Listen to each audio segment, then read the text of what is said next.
നമസ്കാരം. എല്ലാ പ്രിയപ്പെട്ട പ്രേക്ഷകർക്കും പുതിയൊരു വീഡിയോയിലേക്ക് സ്വാഗതം. നമ്മൾ ഇന്നത്തെ വീഡിയോയിലൂടെ പരിശോധിക്കുന്നത് പുതുതായി സർവീസിൽ പ്രവേശിക്കുന്ന ജീവനക്കാരിൽ നിന്നോ, അതായത് മെഡിസപ്പ് ഒന്നാം ഘട്ടം അവസാനിച്ചതിന് ശേഷം സർവീസിൽ പ്രവേശിച്ച ജീവനക്കാരിൽ നിന്നും മെഡിസപ്പ് പ്രീമിയം തുക ഈടാക്കേണ്ടതുണ്ടോ എന്നത് സംബന്ധിച്ച് ധാരാളം അവ്യക്തതകൾ നിലവിലുണ്ടായിരുന്നു. ഇത് സംബന്ധിച്ച് നിലവിൽ ധനകാര്യ വകുപ്പിൽ നിന്നും ഒരു ക്ലാരിഫിക്കേഷൻ സർക്കുലറായി ഇറങ്ങിയിട്ടുണ്ട്. ഈ സർക്കുലറിൽ പറയുന്ന പ്രധാനപ്പെട്ട വിഷയങ്ങളാണ് നമ്മൾ ഈ വീഡിയോയിലൂടെ പരിശോധിക്കുന്നത്. നമുക്കെല്ലാവർക്കും അറിയാം, മെഡിസപ്പ് ഒന്നാം ഘട്ടം 30/6/2025 അവസാനിച്ചിരുന്നു. എന്നാൽ ആയതിനു ശേഷം പുതിയ ഘട്ടത്തിലോട്ടുള്ള ടെൻഡർ നടപടികളൊന്നും പൂർത്തിയാകാത്തതിനാൽ 3 മാസത്തേക്ക് കൂടി ദീർഘിപ്പിച്ച് നൽകിയിരുന്നു. ഈ പീരീഡിലും ടെൻഡർ നടപടികൾ പൂർത്തിയായില്ല. അതിനുശേഷം 1 മാസത്തേക്ക് കൂടി, അതായത് 31/10/2025 വരെ ദീർഘിപ്പിച്ച് ഉത്തരവായിരുന്നു. ഈ പീരീഡിലെല്ലാം മെഡിസിപ്പ് ഏത് കമ്പനി വഴിയാണ് നടത്തി വന്നിരുന്നതെന്ന് നമുക്കെല്ലാം അറിയാം. Insurance company oriental life insurance ആയിരുന്നു. അവർക്ക് തന്നെ ഇത് നീട്ടി നൽകിയിരുന്നു. പദ്ധതി ദീർഘിപ്പിച്ച് നൽകിയ ഈ കാലയളവിൽ, അതായത് 30/6/2025 ശേഷം ദീർഘിപ്പിച്ച് നൽകിയ കാലയളവിൽ സർവീസിൽ പുതുതായിട്ട് ജോയിൻ ചെയ്യുന്ന ജീവനക്കാരിൽ നിന്നും മെഡിസപ്പ് പ്രീമിയം തുക ഈടാക്കേണ്ടതുണ്ടോ എന്നത് സംബന്ധിച്ച് ഒരുപാട് വകുപ്പുകൾ സ്പഷ്ടീകരണം തേടിയിരുന്നു.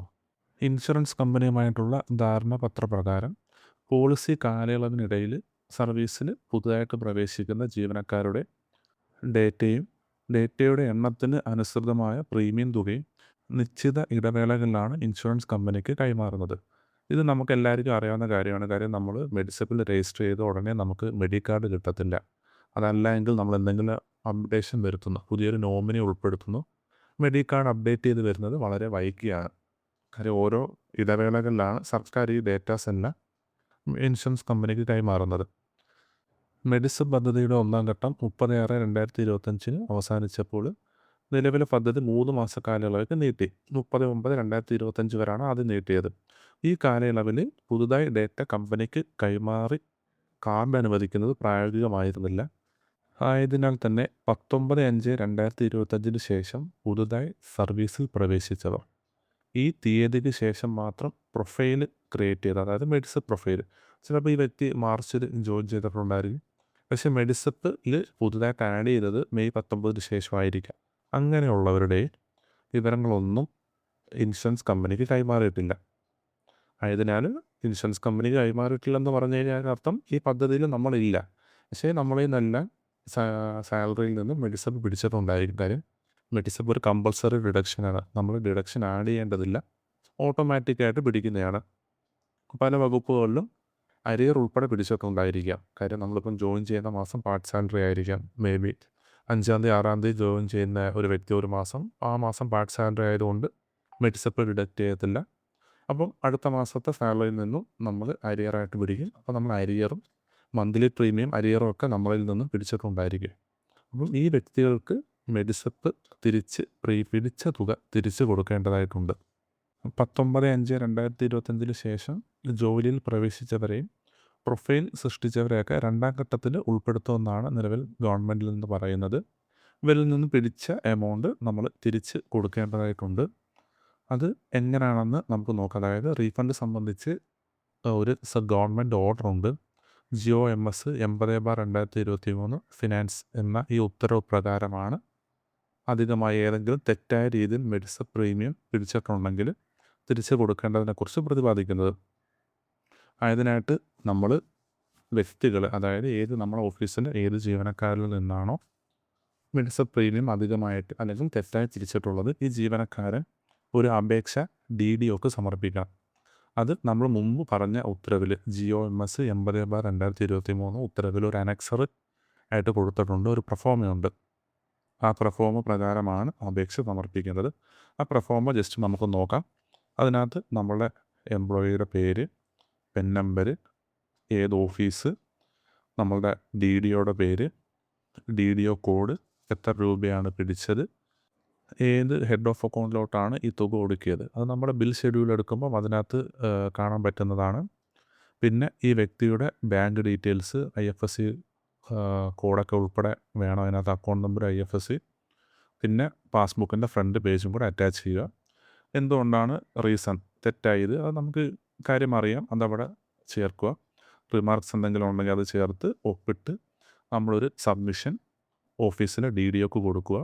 DDO ഇനി ചെയ്യേണ്ട എന്താണെന്ന് വെച്ചാൽ DDO ഈ പറയുന്ന വിവരങ്ങളെല്ലാം കൃത്യമാണെന്ന് ഉറപ്പുവരുത്തുക. പേര്, പെന്ന്, ഡിപ്പാർട്ട്മെൻറ്റ് എഴുതിയേക്കുന്നത്, നമ്മുടെ ബാങ്ക് അക്കൗണ്ട് വിവരങ്ങൾ, IFSC ഒക്കെ കൃത്യമാണെന്ന് ഉറപ്പ് വരുത്തി അപേക്ഷ സ്റ്റേറ്റ് നോഡൽ സെല്ല്, മെഡിസിപ്പിൻ്റെ സ്റ്റേറ്റ് നോഡൽ സെല്ലിന് അയച്ചു കൊടുക്കുക. അതിൻ്റെ ഒരു മെയിൽ ID നമുക്കറിയാം, info.medicip@kerala.gov.in എന്ന ഇത് മെയിലിലോട്ട് നമ്മളിതെല്ലാം വെരിഫൈ ചെയ്ത് കവർ ലെറ്റർ സഹിതം അപേക്ഷ, ജീവനക്കാരൻ്റെ അപേക്ഷ ഇതെല്ലാം സഹിതം അയച്ചു കൊടുക്കുക. അപ്പം സ്റ്റേറ്റ് നോഡൽ സെല്ല് അപേക്ഷ പരിശോധിച്ച് അതിൻ്റെ അർഹത പരിശോധിക്കും. അതിന് ശേഷം ഇത് ഫിനാൻസ് ഹെൽത്ത് ഡിപ്പാർട്ട്മെൻറ്റിലേക്ക് കൈമാറും. അവരാണ് ഇതൊരു റീഫണ്ട് ഓർഡറാക്കി തരേണ്ടത്. അവർ അങ്ങനെ റീഫണ്ട് ഓർഡറാക്കി ഏത് ഹെഡ് ഓഫ് അക്കൗണ്ടിൽ നിന്നാണോ ഈ പൈസ പിൻവലിക്കേണ്ടത്, നമ്മൾ ഏത് ഹെഡിലോട്ടാണോ മെഡിസപ്പ് പ്രീമിയം അടച്ചത് ആ ഹെഡിൽ നിന്ന് തന്നെ പിൻവലിക്കുന്നതിനായിട്ട് ഉത്തരവായി ഈ ഹെഡിൽ നിന്നും പൈസ പിൻവലിച്ച് നമ്മൾ അക്കൗണ്ടിലോട്ട് ക്രെഡിറ്റ് ചെയ്യുന്നതിനുള്ള ഉത്തരവാദിത്തം ഫിനാൻസ് അക്കൗണ്ട്സ് വകുപ്പിലെ അണ്ടർ സെക്രട്ടറിക്കായിരിക്കും. ഇത്രയും കാര്യങ്ങൾ എല്ലാവർക്കും മനസ്സിലായെന്ന് കരുതുന്നു. നമ്മൾ ഇത്രയും നേരം സംസാരിച്ച വിഷയം ഒന്ന് ചുരുക്കത്തിലൊന്ന് പരിശോധിക്കാം. 2025 മെയ് 19 ശേഷം ജോലിയിൽ പ്രവേശിച്ചവരും 2025 മെയ് 19 ശേഷം മെഡിസപ്പ് പ്രൊഫൈൽ ക്രിയേറ്റ് ചെയ്തവർ മുമ്പ് ജോയിൻ ചെയ്തിട്ടുണ്ടായിരിക്കും. എന്നാൽ മെഡിസപ്പ് പ്രൊഫൈൽ ക്രിയേറ്റ് ചെയ്തത് 2025 മെയ് 19 ശേഷമാണെങ്കിലും ഇവരെ എല്ലാം മെഡിസപ്പിൻ്റെ 2ാം ഘട്ടത്തിൽ ഉൾപ്പെടുത്തും. നിലവിൽ 1ാം ഘട്ടത്തിൽ ഇവരില്ല. അപ്പോൾ ഇവരിൽ നിന്നും പ്രീമിയം പിടിക്കേണ്ടതില്ല. പക്ഷേ നമുക്കെല്ലാവർക്കും അറിയാം മെഡിസപ്പ് ഒരു കമ്പൾസറി ഡിഡക്ഷനാണ്, നമുക്കതങ്ങനെ ഒഴിവാക്കാൻ പറ്റത്തില്ല. അപ്പോൾ ഇവരെ നിന്നെല്ലാം പിടിച്ച് കാണും. അപ്പോൾ ഇവർക്കെല്ലാം റീഫണ്ടിന് അർഹതയുണ്ട്. അപ്പോൾ റീഫണ്ടിന് അർഹതയുള്ള എല്ലാ ജീവനക്കാരും നമ്മൾ മുമ്പ് പറഞ്ഞ GOMS 80/2023 ഉത്തരവിലെ ആ ഒരു പ്രൊഫോമയിൽ അപേക്ഷ സമർപ്പിക്കണം. അത് DDO അത് പരിശോധിച്ച് സ്റ്റേറ്റ് നോഡൽ ഓഫീസിലോട്ട് കൈമാറും. സ്റ്റേറ്റ് നോഡൽ ഓഫീസർ അതിൻ്റെ അർഹത പരിശോധിച്ച് ഫിനാൻസ് ഡിപ്പാർട്ട്മെൻറ്റിൽ കൊടുത്ത് ഫിനാൻസ് ഡിപ്പാർട്ട്മെൻറ്റിൽ നിന്ന് റീഫണ്ട് GO ആയി ഫിനാൻസ് ഡിപ്പാർട്ട്മെൻറ്റിലെ ഫിനാൻസ് അക്കൗണ്ട്സ് വകുപ്പിൽ അണ്ടർ സെക്രട്ടറി അത് ബില്ല് മാറി നമ്മുടെ അക്കൗണ്ടിലോട്ട് കൈമാറും. ഇത്രയും കാര്യങ്ങളാണ് മെഡിസപ്പ് പ്രീമിയം റീഫണ്ടുമായിട്ട് ബന്ധപ്പെട്ടത്. എന്തെങ്കിലും സംശയങ്ങളുണ്ടെങ്കിൽ കമൻറ്റ് ബോക്സിൽ രേഖപ്പെടുത്തുക. പുതിയൊരു വീഡിയോയുമായിട്ട് നമുക്ക് വീണ്ടും കാണാം. നന്ദി.